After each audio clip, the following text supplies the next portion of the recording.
Welcome to the 6th episode of our new podcast, the CHC Podcast. I am Anna Jaworski and a heart mom to an adult with a single ventricle heart.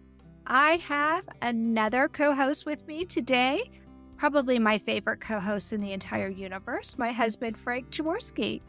And Frank is obviously a heart dad to a single ventricle, 28-year-old heart warrior. I'm very excited today that Frank and I are going to be doing the interview for this episode.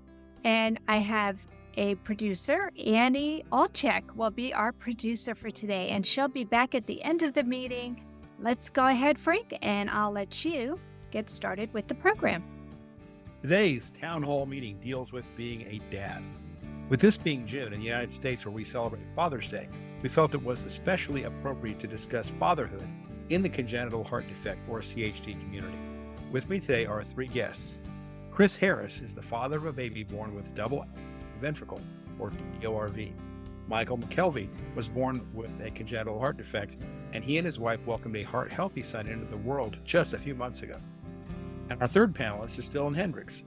Dylan was born with a CHD, and he has a daughter with a CHD as well. Dylan is also a nurse. Welcome to the CHC podcast. Question number one for all panelists. Tell us about how congenital heart defects have affected your life. Dylan? Yeah, thanks, Frank. My name's Dylan Hendricks. I was born with tetralogy of flow and pulmonary atresia, so a complex congenital heart defect. I've had 4 open heart surgeries, my last of which was 15 years ago, and I'm waiting to have my next one. It's probably going to be sooner rather than later. That'll be an interesting thing as an adult now. In 2015, I started working in the pediatric ICU in Peoria, Illinois at OSF Healthcare, and we also do the post-op congenital heart patients there.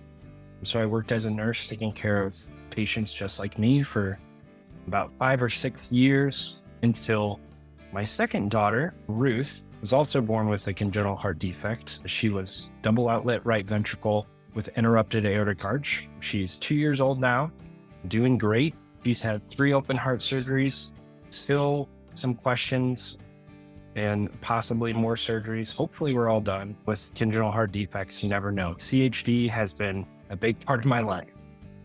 Dylan, because of your history working as an ICU nurse, and also because you yourself are a CHD patient, did you find yourself worried during your wife's first pregnancy, and then again during the second pregnancy because you were lucky and the first child did not have a CHD? You find yourself thinking about your child having a CHD? Yeah, everyone's a 1 in 100 shot of having a congenital heart kiddo. That's the average population. For someone like me, I was always told 5 to 8% chance of passing that on to the child. So honestly, for me, I lived life. I have a high view of God's sovereignty. And I always thought, hey, if I have a congenital heart child, it is what it is. So was I surprised? Yes. But at the same time, wasn't blown away, just ready to love on this child and kind of ask some of those questions. What kind of defects? What's the function of the heart going to be like? I kind of went clinical immediately and started thinking specifically clinical questions, but definitely wasn't too surprised. I know how that is because working as an adult cardiac ICU nurse, I had some similar experiences where I was surprised but not taken totally off guard. Chris, tell us how CHDs have affected your life.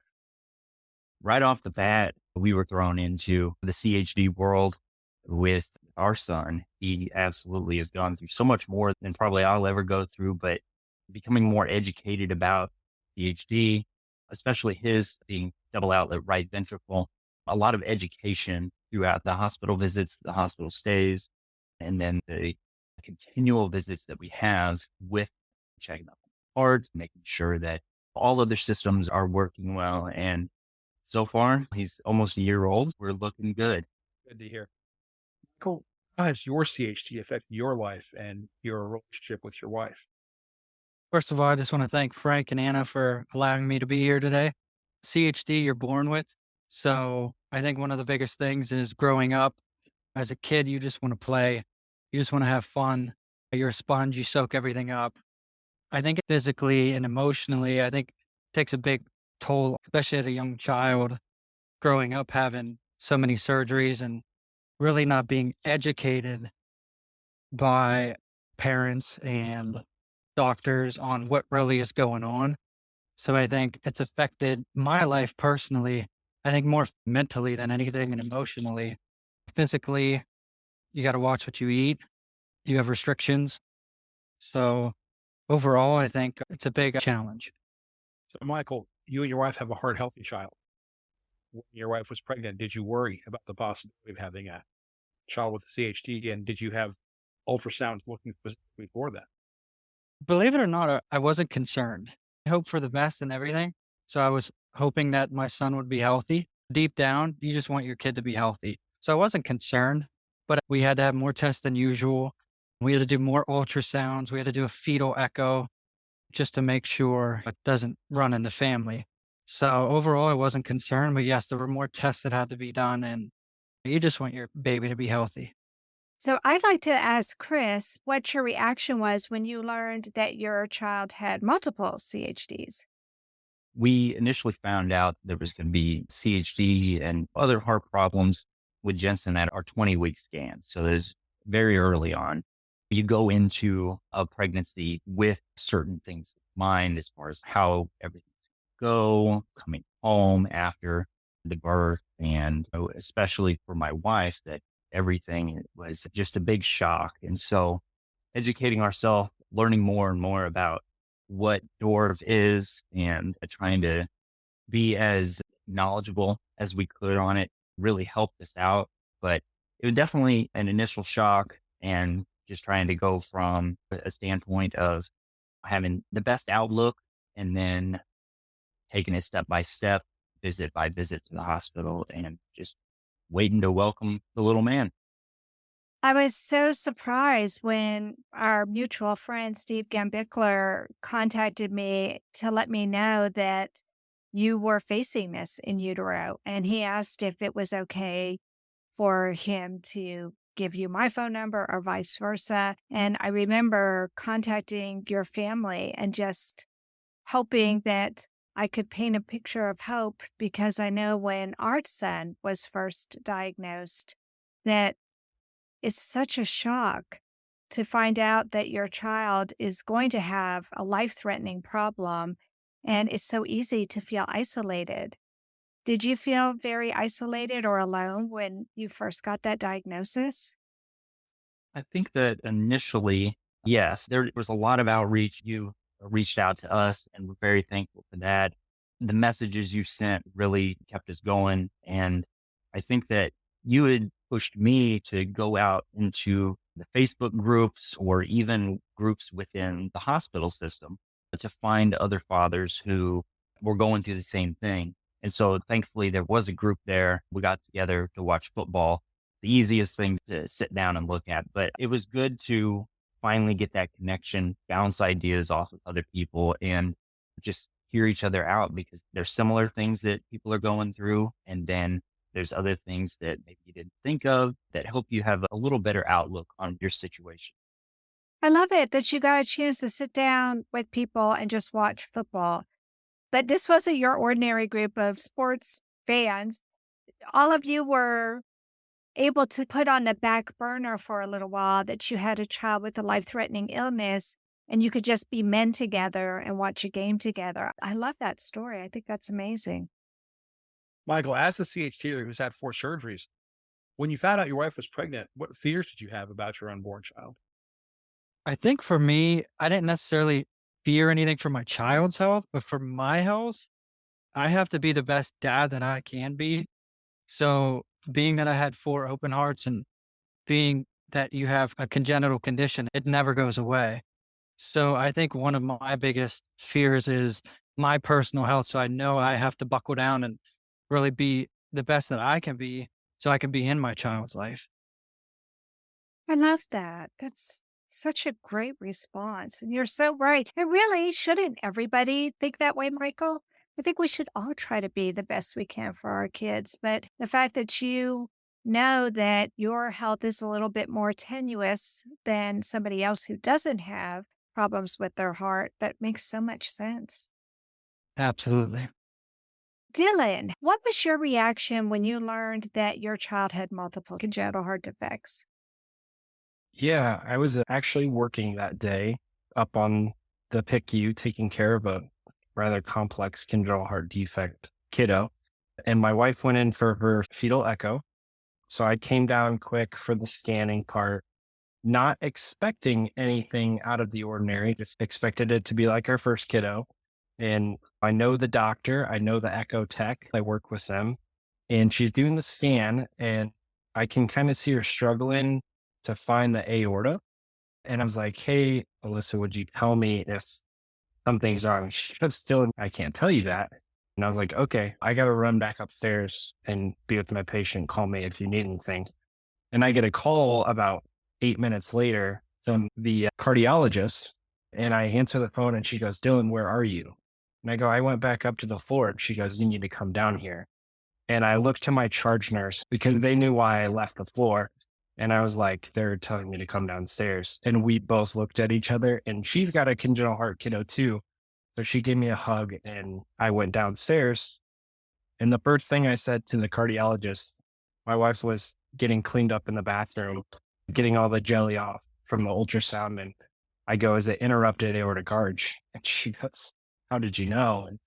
But with the multiple defects, the double outlet right ventricle and interrupted aortic arch, I definitely went more clinical. Okay, does she have two ventricles? I started asking all these questions. And as you guys know, early on in the fetal echo, you don't have answers to all those questions yet. So my mind was definitely spinning, but I knew the important things. And she had, in my mind, the important things in her cardiac anatomy. Surprised, but definitely still had our heads on straight. And we're just praying for this little one to be born. I think it's so much harder when you already have one heart healthy child because it almost gives you a false sense of security that I've already had a healthy child. Nothing's going to happen after this. So for something to happen with the second child seems like such a shock. For us, it was anyway. Did you experience that too, Dylan? Yeah, I definitely wasn't ready for it. I will say since then we've had a third child, another little girl who's 4 months old and she's heart healthy. So I just view it as God is going to place this child in our lives. As much as we don't like it, we're well equipped to handle a child like this. And really, we're just in God's hands. And I was definitely a little surprised, but we were ready for the trial per se. I think you're definitely qualified to help a child like this in a way that parents who haven't lived with a CHD would not be. And I think your child's very blessed to have you and your wife there welcoming her. Because some people choose when they learn that their child is going to have such a complex condition that is going to require multiple open heart surgeries, they choose to terminate that pregnancy. Yeah, that just terrifies me. I can't even imagine because I've seen so many amazing kids that we've been able to do amazing things with medicine. And yeah, you don't know anything until the child is born, too. Things look one way in utero, and then the kiddo is born, and there could be a lot more questions, or things could be a lot more simple than what we thought prior to birth. That But is so true. I also wanted to add my mom was a peds ICU nurse and cardiac ICU and open heart nurse as well. So we were well equipped. Yeah, your family is right there and really understands everything going on. So, another question for all three of you, gentlemen. What advice do you have for other fathers who are dealing with the stress and worry of living with congenital heart defects, either for yourself or for your child? Let's let Michael answer that question first. Absolutely. I think the biggest advice I would give another father would be to make your own health a priority because your kid needs you. Be yourself, be honest, come to terms with what you have or what cards you've been dealt. Be present because you need to make the most of every day because your kids grow up quick, really quick in the blink of an eye. So I guess, like I said, the biggest advice was just make your own health a priority because your kid needs you. Dylan, what's your feeling about that, dealing with the worry and stress? Yeah. So really, there's nothing you can do to prepare for having a kiddo with a heart defect. I would say, as a dad, I would agree with Michael, taking your health seriously, making wise decisions about your own health. No one tells you that you can't get life insurance. That's something you find out as you become an adult when you have a congenital heart defect.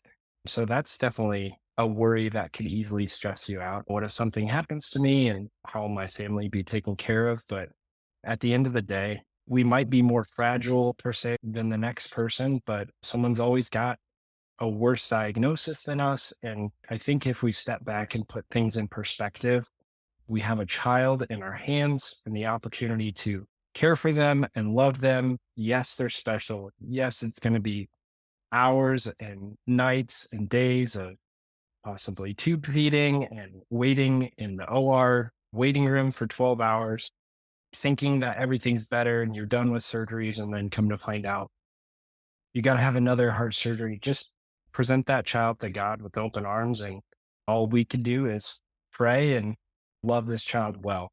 Thank you, Dylan. Chris, how would you advise their fathers dealing with these problems with the child with CHD? It's a wild ride sometimes, especially for my son's hospitalizations, some of them quite frequent right next to each other. Stress is going to be really high. Stress can go over into your work. Obviously, it's coming out of your personal life, but try and do things to keep the stress low. If you do that, you can put more effort, more time, and more energy into sending good vibes out into the world, making sure that you're there for that child. Just keep the stress low and you'll be all right. Those were all excellent answers. And I like how the gentlemen agreed with each other. That's always nice to see. So we're going to take a short break. And when we come back, it'll be time for our town hall audience and our listeners to ask questions and share their experiences with us. The CHC Congenital Heart Conversations podcast is a presentation of Hearts Unite the Globe, or HUG, and is part of the HUG Podcast Network. HUG is a nonprofit organization devoted to providing resources to the congenital heart defect community to enrich the lives of our community members. For free CHD resources, please visit our website at congenitalheartdefects.com.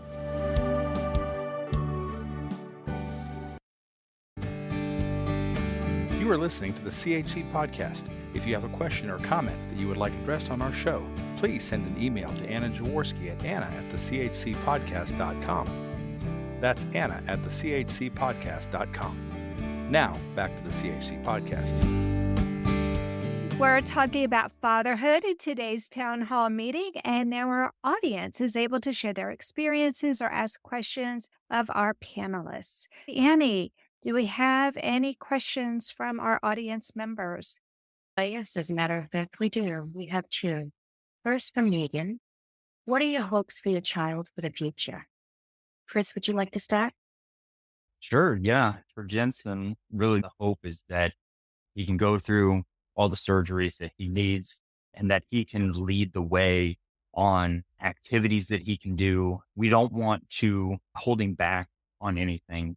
We want to make sure that he tells us the activities he can do, what interests he have. And so we're just going to let him be the guide, and hopefully he just has a nice, long, happy life. Wonderful. Thank you. Dylan, would you like to answer that? Yeah. So I would say, just in this immediate time, every parent of a heart kiddo will tell you it's not just heart things. A lot of us congenital heart patients have other things as well, other medical problems that kind of trickle into a CHD diagnosis oftentimes. Secondary to having surgeries, things just happen when you're in long surgeries like that. So we've got other issues right now, like vocal cord paralysis and feeding difficulty, speech difficulty. So really our prayer right now is just that we can kind of go through these milestones and she can just progress on schedule and keep up with her sisters, and hopefully one day be off thickener and be able to drink thin liquids. She tries to drink the pool water right now, and she just wants that thin liquid right now. So our immediate goal would be just get over some of these hard humps in the road. And yeah, that's what I would say. Thank you as well. We do have another question from Melanie. Have you all found Facebook parent support groups helpful? Michael, let's have you start first. I have found them helpful. I'm not huge on social media. I try to stay away. I think it's just too addicting, but I have found a few pages on there that do help. There's questions on there that people ask that you may not know. So if you're just scrolling through and you see a question that, might have popped up and you needed an answer to it, it is helpful. It is useful in a lot of ways. I myself, I'm not on it too much, but I have asked others, is this normal? Is this not normal? Did this happen to you? So I definitely feel it's a great tool for that sense. Yes. Thank you. Chris? Yeah, I would agree. I think that the groups are extremely helpful. I'm not one to necessarily reach out and maybe put a question out there in the group, but I will heavily read through what people are saying, comments under the questions, and read through that. Getting the information from the Facebook groups is enormously helpful. And it's definitely a good confidence booster. Maybe you're not feeling good about going through a certain situation or anything. There's somebody else out there who has a similar road that they're on. So you could really connect and maybe even become lifelong friends with them. Yeah, I can completely understand that. You build that sense of community, even though you've never met someone in person, you still have that bond through the different social media areas. Dylan, would you like to answer? Yeah. So in the Peoria area, so that's Central Illinois, we have an organization that I get to help be a part of. It's called Touch, the Organization for Understanding Congenital Hearts. And our main mission is to support families in Central Illinois and a little bit farther even.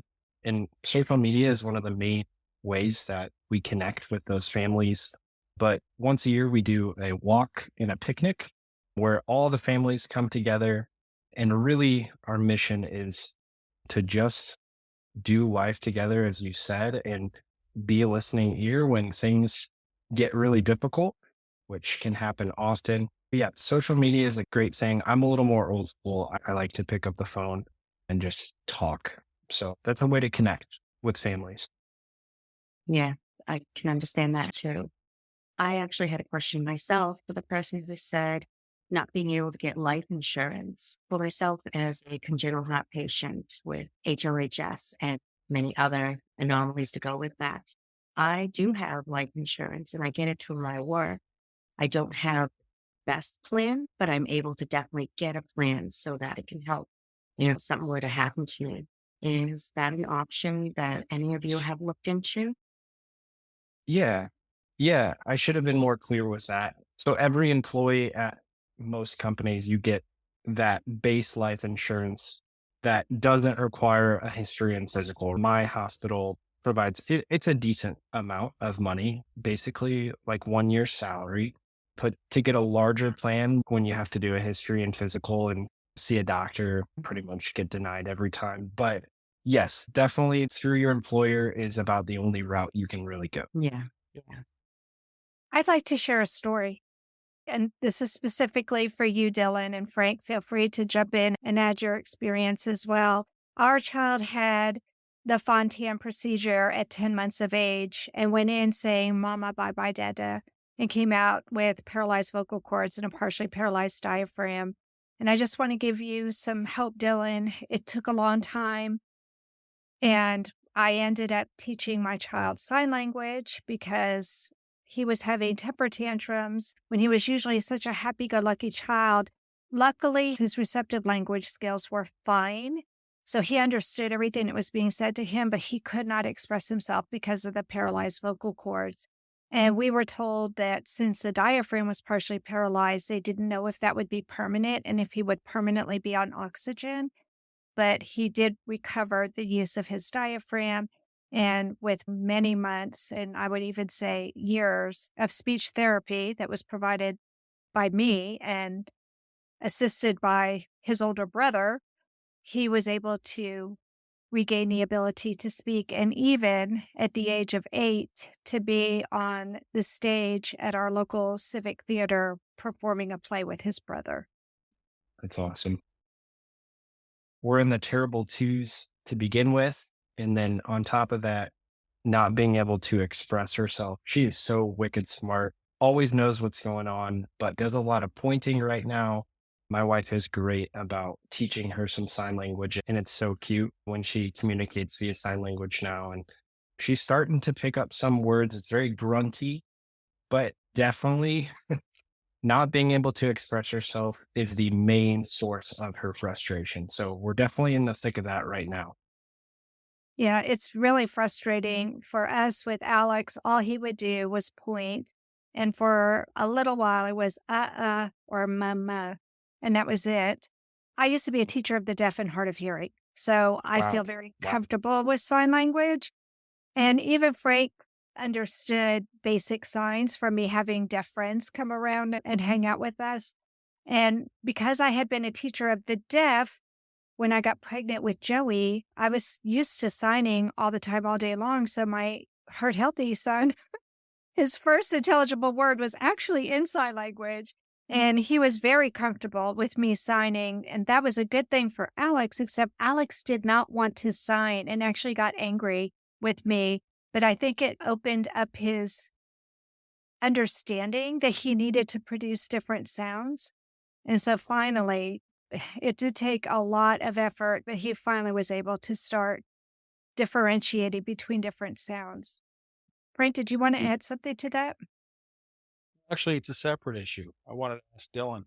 I'm a nurse anesthetist. I work in healthcare also, and I worked in adult cardiac ICU when Alex was born, when he was diagnosed. And I'd be curious to hear your opinion if you think that, on the whole, obviously there's an advantage to having a better understanding of what's going on, but there's also the fact that you're exposed to some of the bad possible outcomes and the scarier things. Do you think that it's better or worse to be a medical professional in these kind of things? Yeah. My wife is a nurse as well. When it's something specific like peds and congenital heart, you don't know anything unless you do it every day and you work with it every day. So it's a give and take. I love to just know everything about it. One of the dads earlier said you're just studying your kid's defect and trying to learn as much as you can. I think there's just so much to that. Just really being able to advocate. We'd like to think our docs have time to study our child and advocate, and they do a wonderful job. But coming from the clinical side, it does not hurt to know everything you can. So yes, I would say it was a little harder for me seeing everything and titrating some of the worst medications, knowing, dude, we're still on point one of epi and we might have to start some milrinone and just the specifics of, I know when things are going down and they're bad, but also it made me comfortable to know what was going on. So I think everyone's a little unique. Thank you. If I could add to that a little bit. So Absolutely. going into the whole DORV journey with Jensen, the nurses and doctors, they were saying, you're going to become an expert on your kid's heart. You're going to know it inside and out, everything that's going on with it and stuff. And, from my point of view, I came into this knowing very little about medical terminology and stuff. So it's sitting in front of me. I've got 3 lines of his heart anatomy and stuff, trying to figure out what all of it means. I think the best thing to do for people in my situation is don't get overwhelmed by it. Learn what you can, absolutely. But if your nurse looks like they're not concerned, then you shouldn't be either. Wise words. Wise words, indeed. So, Chris, I think you had one other question. Yeah. So a question for the analysts: when searching for financial aid options, what are some things that we've found or avenues to go down to help ease that burden? Okay, radio silence. I think the silence speaks for itself, right?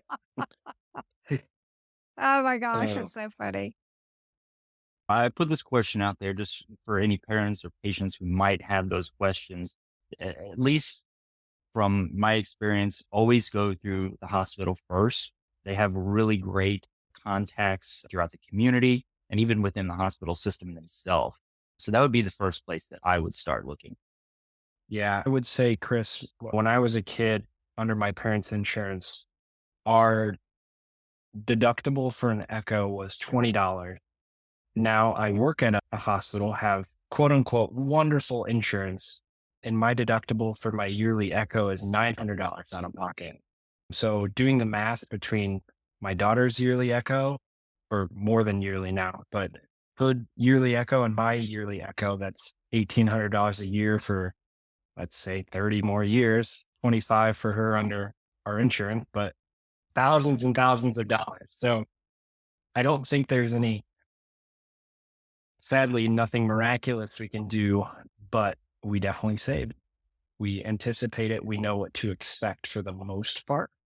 And yeah, there's nothing great that I've stumbled upon though. I think that's such a great question, Chris, and even more of an issue for families who don't live in the United States or don't live in a country where there's socialized medicine. It's a serious issue. And luckily, there are some nonprofit organizations that do provide services free of charge, even that travel to some different countries. But I would encourage people who are listening to this program, if the financial aspect of having a child with a congenital heart defect is a real burden to you, to talk to the hospital about setting up a payment plan or look at some of the organizations that do provide financial assistance. Frank and I run Hearts Unite the Globe, which is a nonprofit that sponsors this podcast. But we also have over 100 pages of free information on our website at heartsunitetheglobe.org. And a big part of our website is a resources and services section. And you can find names of organizations there that provide help, especially financial help for travel or for housing. There are a lot of financial burdens on families when they're dealing with chronic illnesses. And it does help sometimes to know about the Ronald McDonald House or the Fisher House or some of the services that are provided by other nonprofits. So thank you for asking that question, Chris. I think that was an excellent question.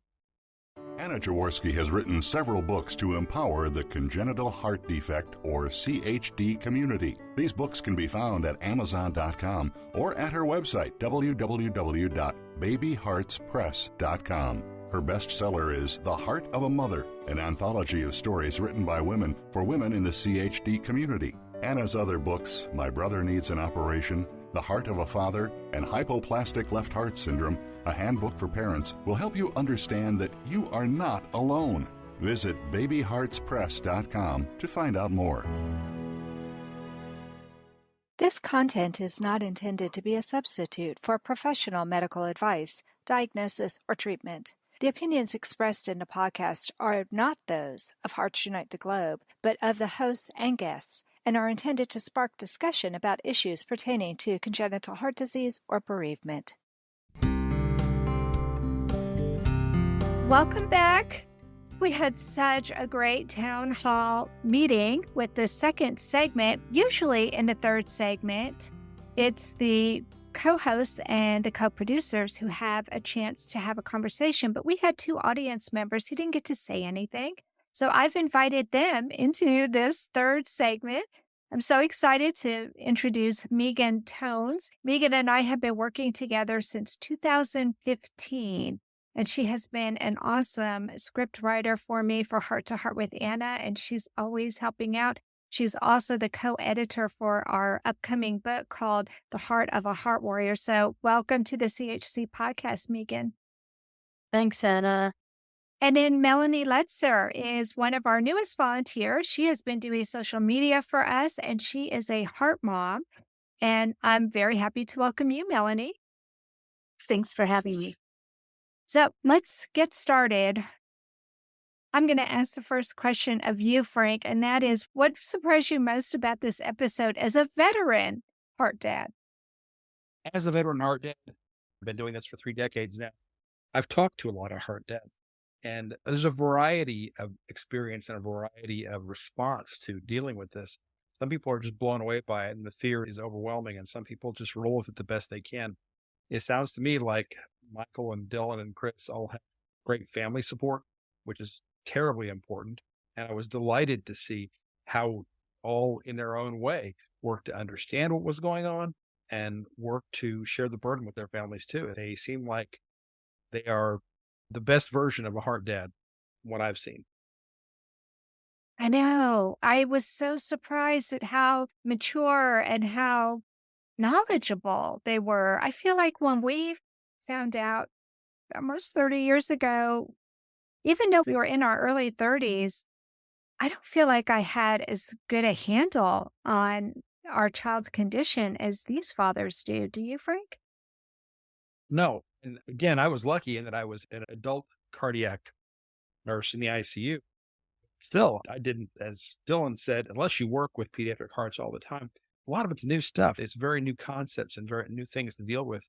So I was struggling to learn, and I learned as fast as I could. And so did you. And I think that these fathers took that burden on the same way, and they just really worked to understand to the degree they could to help them support their child. And it's one of those things that you don't think about when it comes to having a child who's critically ill. I think it's absolutely essential. They all seem to have done a great job. Yeah, I think so too. Annie, what did you find most surprising? I think for me, it was really how they just rolled with it, quite honestly, because I do know a lot of male CHD patients who have chosen to never have children because they're absolutely terrified of passing on either to their own direct children or possibly if it skips them, then to their grandchildren, going through the surgeries, going through all the medical things and interventions that are needed. They hated it for themselves. They can't imagine having to put that burden onto an offspring or their offspring's offspring and feeling horrible that it's their fault that they're going through all this pain and suffering and things. And to see that there's at the opposite light of that as well, it's very refreshing and absolutely wonderful. So I love having that two sides and knowing that there are two sides and each one rolls what they feel comfortable with. Yeah, I like that too. I think that's interesting. Okay, Megan, what surprised you the most? I think for me, Anna, the most interesting thing about this show for me personally was just seeing how much things had changed in the CHD world from when I was a young child and from when my parents were looking after me when I was little. For example, my parents bought a set of encyclopedias to learn about the heart, whereas today you would have the internet and also just a lot more connection with people in the community. My mum managed to meet somebody through a friend of a friend who had a older child with a heart condition, and I know that she found that really helpful. And the other thing was the attention paid to allied health type areas with CHD now. Like when I was a young child, there was a heart hospital that was for children and adults, and all of the children with CHD got sent to the pediatric ward there. So it was a great thing for their hearts in that they were in a specialized hospital. But I feel sometimes other types of issues wouldn't get as much attention or maybe even be picked up. For example, if the child needed a dietitian or if they needed extra therapies, that was often not picked up. And I think also there was just less of an awareness about those types of things back then as well. So it was fascinating to hear how the field had moved on. You're absolutely right. I remember telling my child's cardiologist that when Alex finally did start to have a voice again, it was like a little kitten's meow. That was the sound that came out. And I remember being mortified that it was such a teeny tiny little sound. And I wondered how I was going to work with that sound and help him to make real words again. And then I recognized that he was speaking on an inhalation of air instead of an exhalation of air, which is a classic stroke symptom. So the next time we had a cardiology appointment, I said to the cardiologist, I think my child has had a stroke. And he said, What makes you think that? And I explained, I said, I think he's had a stroke in the left temporal lobe. He's exhibiting classic signs of a stroke patient. And he said, he's alive, isn't he? Oh Today, my that God. would not. Yeah, today that wouldn't fly. Now No. we know about the neurocognitive complications that can occur and the congenital programs that have been established. There was nothing like that 30 years ago. So I would agree with you 100%, Megan. Things have really changed. Yeah, they have, and it's good that by seeing more services and help for the patients and their families. No, absolutely. So, Melanie, what surprised you most about this episode? I was just thinking about, I'm glad that the dads have all taken advantage of social media and supports, because I feel like it's more women historically that have kind of leaned on, that have taken advantage of the support groups. And sometimes we don't think about the heart dads and how it affects them. And so I'm glad that they all seem to have used it the way they're comfortable using it. And I also thought that the financial assistance was important too, and giving that information about how much an echo costs and that kind of thing, because it is something that you really aren't prepared for until you actually see it. So I think it providing help with that, knowing where to look, your website for people that need that, especially if they're young or whatever. It's good to hear their experiences with that. Thank you. Yeah, I agree 100%. That was very well said. Annie, tell us what you like best about the show. All of it, honestly, just like what Melanie was saying, that we don't really get to always hear about the father side. And it does tend to be more female dominant that talks about their child's complications or their own, and talks about their defects and everything else. And hearing the fathers and how calm and how they just went with it, those who had children with congenital heart defects, able to really be there for support and then also receive the support that they needed. And the heart healthy father having a child with a congenital heart defect, also going with that and learning and being there for them. It's really wonderful. And it says a lot about what fathers are like today. Not to categorize, but I know my own father, I'm the one with the congenital heart defect, and I'm adopted. And so my father, he relied heavily on my mom being the one to be there, being the one who takes care of the children and everything. But he was my advocate, I will say. He was there raising the funds that I needed, because having not been adopted yet and needing my first surgery, everything was going to be paid fully by them, 100%. And we were very fortunate to have the surgeon give up his surgery for free, and then also get funding from those who helped us with the fundraiser. And so seeing that fathers are still there in their ways and helping and advocating, it's just beautiful.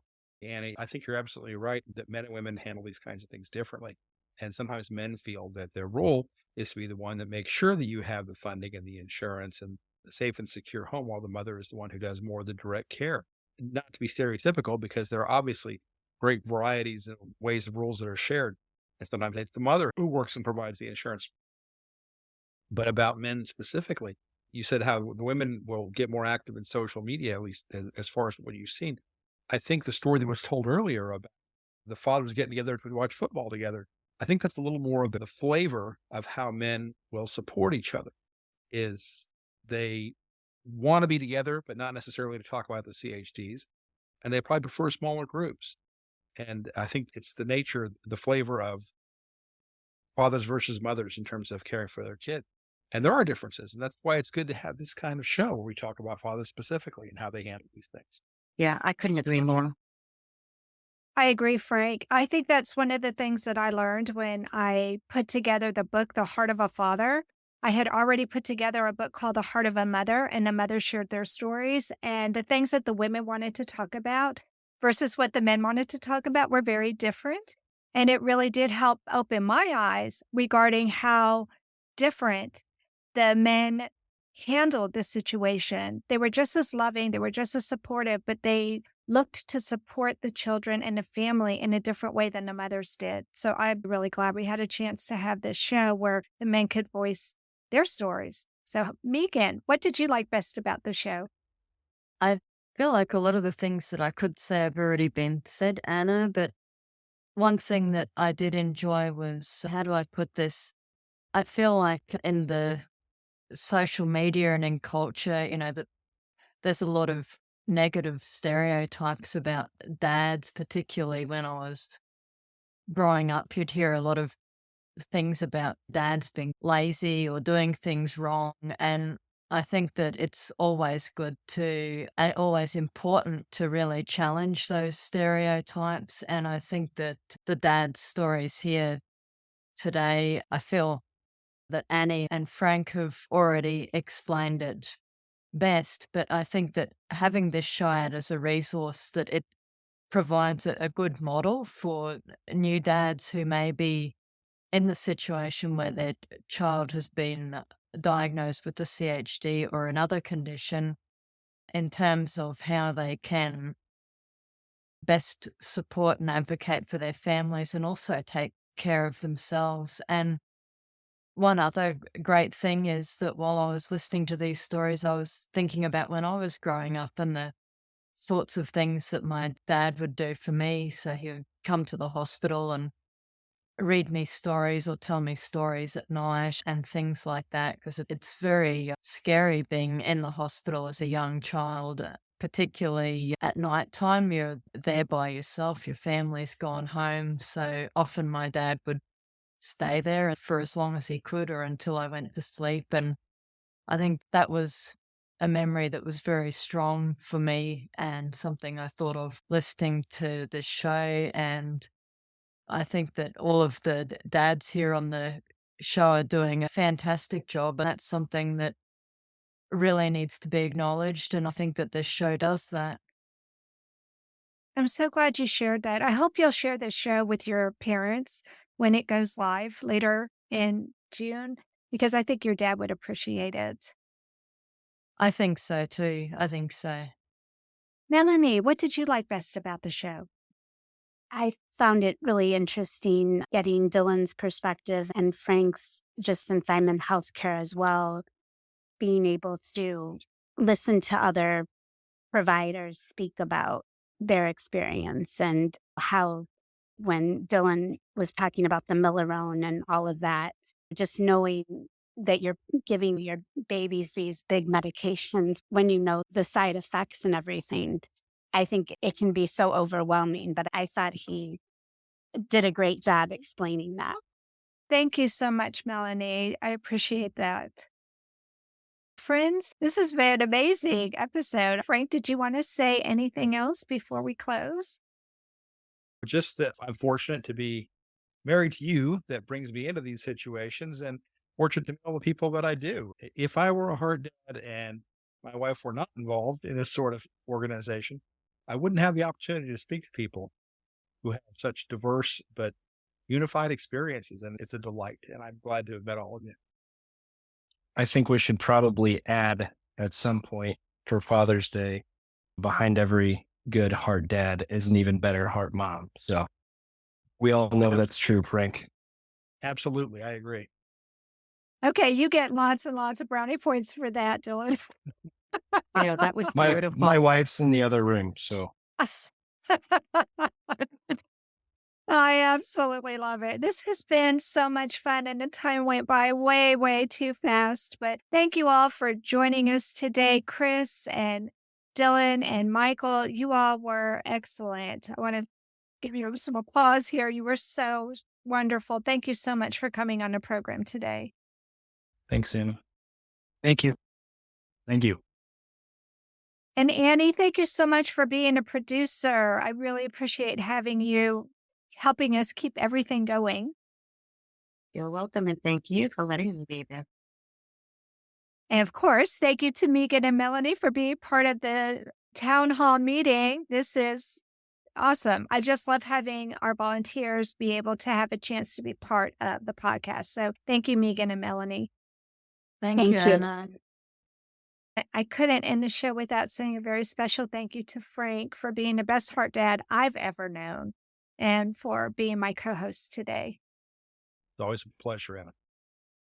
Thank you, friends, for joining us today on the CHC podcast. We hope you'll join us next month for our July show, where we will be talking about faith and religion in the CHD community. Until then, I'm Anna Jaworski. I'm Frank Jaworski. Have a great day and keep those congenital heart conversations going with us on Facebook and Instagram. Thank you for joining us. The CHC podcast can be heard monthly wherever you get your podcasts.